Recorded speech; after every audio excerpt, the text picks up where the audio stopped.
Welcome, my friends. Pull up a chair. Make yourself comfortable. I want to share something very important with you today.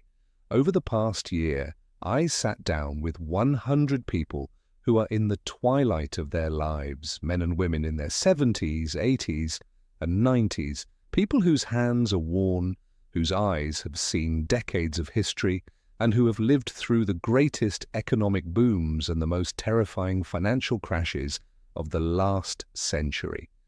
I asked them all a simple question, a question about money. I wanted to know their absolute biggest financial regret. You might think you know the answer.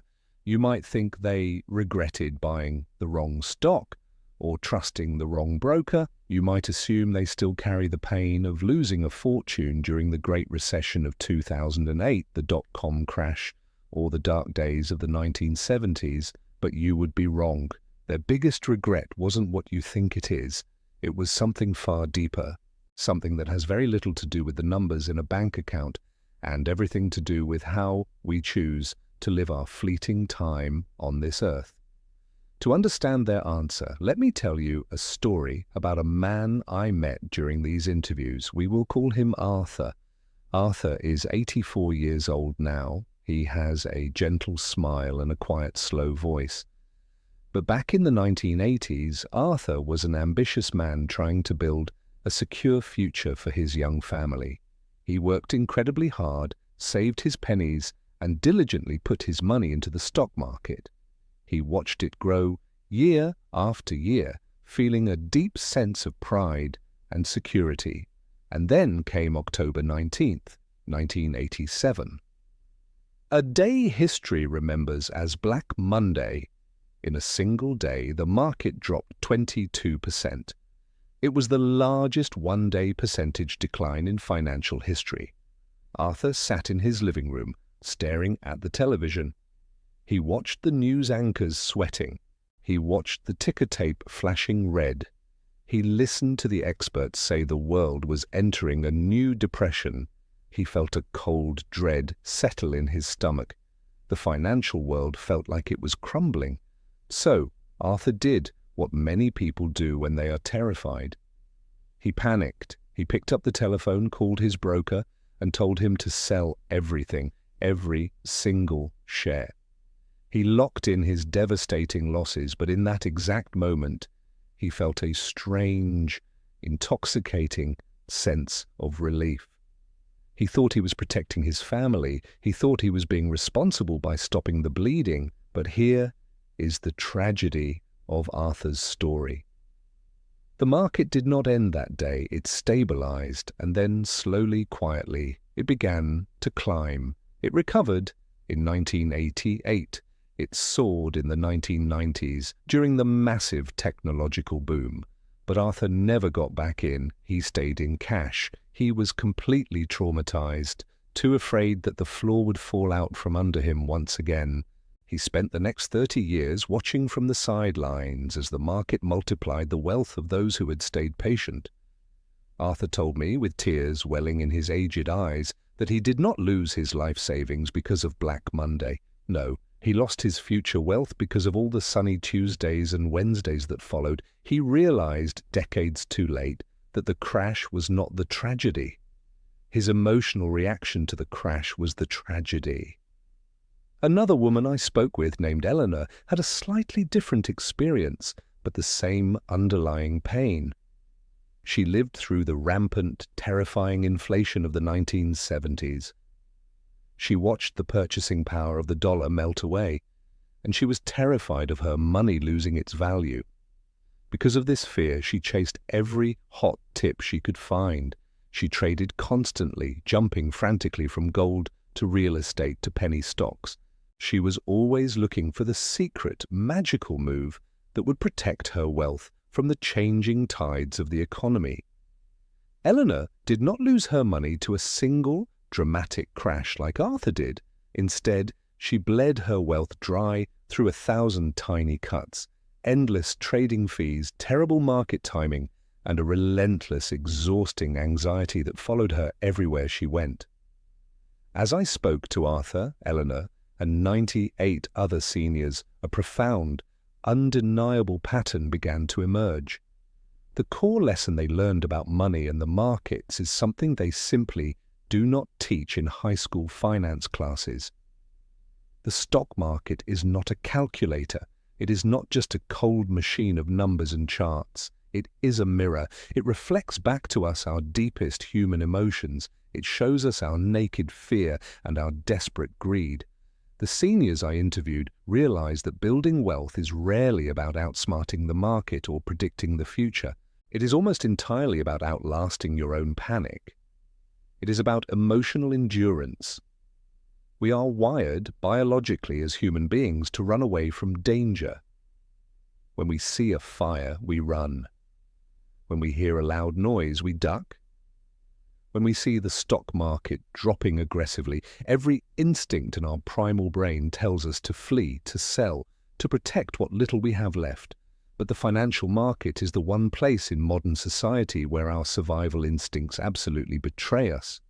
The seniors learned that the greatest investors are not the ones with the highest IQs, the most complex spreadsheets, or the best inside information. The greatest investors are simply the ones who can sit on their hands and do absolutely nothing while the rest of the world is screaming at them to do something. They learn the true, painful meaning of time in the market versus timing the market. Compounding interest is often described as the eighth wonder of the world, but compounding is not just a mathematical formula on a chalkboard. It is a reward for your patience. It is the universe paying you for your discipline. When you interrupt the compounding process because you are afraid of a temporary market dip, you are essentially cutting down an entire apple tree just to get a single apple. You destroy the very mechanism that creates generational wealth. The seniors understood this only after the time had passed. They looked back at the historical charts, not with anger at the market, but with a quiet, heavy sorrow for their own impatience. They saw clearly that every single terrifying economic event in history, world wars, great recessions, global pandemics, and political upheavals, was eventually reduced to a minor dip on a long-term upward curve. The market always recovered. Human ingenuity always pushed forward, but human confidence often did not, leaving ordinary people entirely behind. But here is the true emotional turning point of what I discovered during my year of interviews. When I asked them about their biggest regret, it was not just about the millions of dollars they could have had. It was not about the bigger house they could have bought, the vacations they could have taken, or the fancier cars they could have driven. The true regret, the agonizing pain that lingered in their hearts at the very end of their lives, was what the financial panic actually cost them. It was the invisible price tag of their fear. Arthur's real regret was not the missed wealth from the 1990s. It was the sleepless nights he endured. It was the dinners with his beautiful young children, where he was physically present at the table, but mentally 1,000 miles away, agonizing over red lines on a newspaper chart. It was the grey hairs brought on by watching the evening financial news in a state of terror. Eleanor's regret was the sheer exhaustion of always trying to stay one step ahead, the constant sickening knot of anxiety in her stomach that kept her from enjoying the simple pleasures of her life. Their biggest regret was worry itself. They let fear dictate their lives. They allowed the unpredictable wild swings of the global economy to control their personal, daily happiness. They spent precious years guarding their wealth with such fierce, blinding anxiety that they forgot to actually live. They traded their most precious, completely non-renewable asset, their time, in a futile attempt to control the uncontrollable. They missed out on the profound joy of the present moment because they were so utterly terrified of the future. One gentleman, a proud 88-year-old former teacher, looked at me with a soft sadness and said, "I spent 50 years worrying about running out of money. I never ran out of money, but I am about to run out of time. I spent my entire life guarding a pile of gold, and I forgot to step outside and feel the sun on my face." That is the deep, lasting wisdom I want to pass on to you today. Money is simply a tool. It is meant to buy you freedom and peace of mind, not to be a cruel, demanding master that causes you endless panic. The financial markets will always have storms. There will always be a crisis. There will always be a market crash, an inflation scare, a political disaster, or a loud reason to be afraid, broadcast on every news channel. But you must not let the weather outside dictate the peace inside your home. Plant your financial seeds with care. Diversify your investments, invest for the long term, and then have the incredible courage to walk away. Let the rain fall, let the sun shine.